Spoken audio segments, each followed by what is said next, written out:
There was a stretch where I felt like I was playing well and still getting broken too easily. That's when I realized my service games didn't have a structure.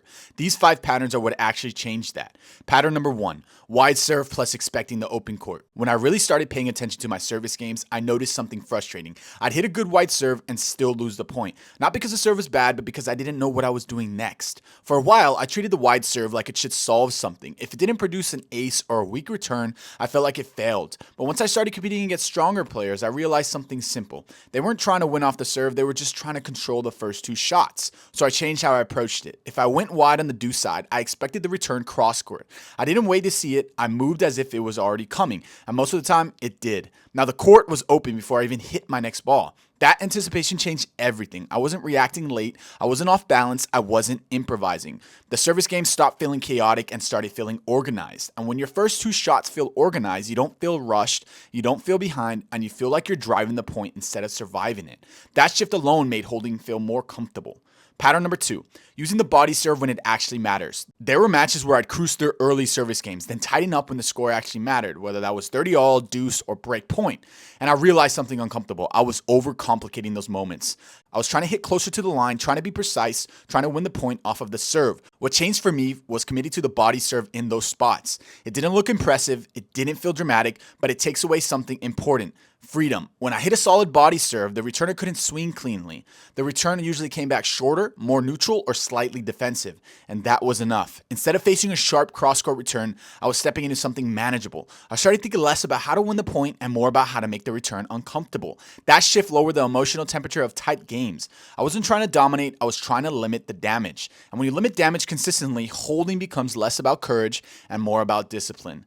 Pattern number 3, owning my second serve rally. Second serve points used to feel heavier than they should have. Not because my second serve was bad, but because I didn't fully trust what came after it. There was always this quiet urgency, don't get attacked. That urgency made me rush the first ground stroke. I'd try to change the direction early, or I'd flatten out a ball that didn't need to be flattened. Once I accepted that second serve points are almost always going to become rallies, something changed. I stopped fighting that reality. I hit my second serve with shape, expected the return cross court, and then committed to the cross court exchange for a few balls. No immediate redirection, there was no forcing, and there was no panic. And what I noticed was this: most returners aren't crushing that second serve if you're actually organized for the next shot. They're neutral.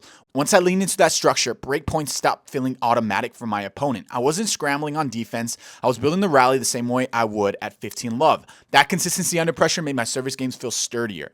Pattern number 4, the love 15 reset. Love 15 used to feel louder than it should have. One mistake and suddenly the game felt fragile. I started paying attention to what happened after I lost the first point of a service game, and I realized most of the time I tried to erase it immediately. A bigger serve, a faster tempo, more urgency, then next thing you know, I'm down love 30. What helped was deciding in advance how I'd respond to love 15. Not emotionally, structurally. I'd go to a high percentage first serve location, I'd commit to a heavy cross-court pattern, I'd simplify the point. The goal wasn't to win back momentum, it was to stop it from building against me. When I treated love 15 like a reset instead of a warning sign, the entire feel of my service games changed. One lost point stopped bleeding into 3, and once that snowball effect disappeared, I started holding more routinely. Pattern number 5, locking into my stable wing.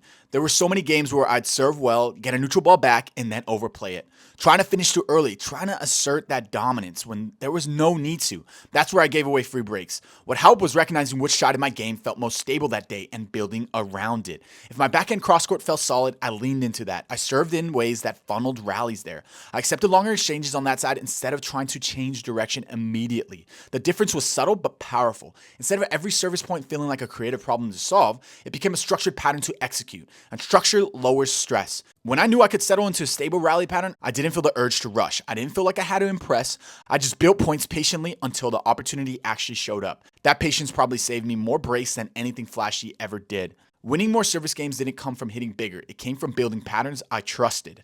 Once my serve had structure, matches felt different. I wasn't hoping to hold. I expected to. And that expectation changes how you compete.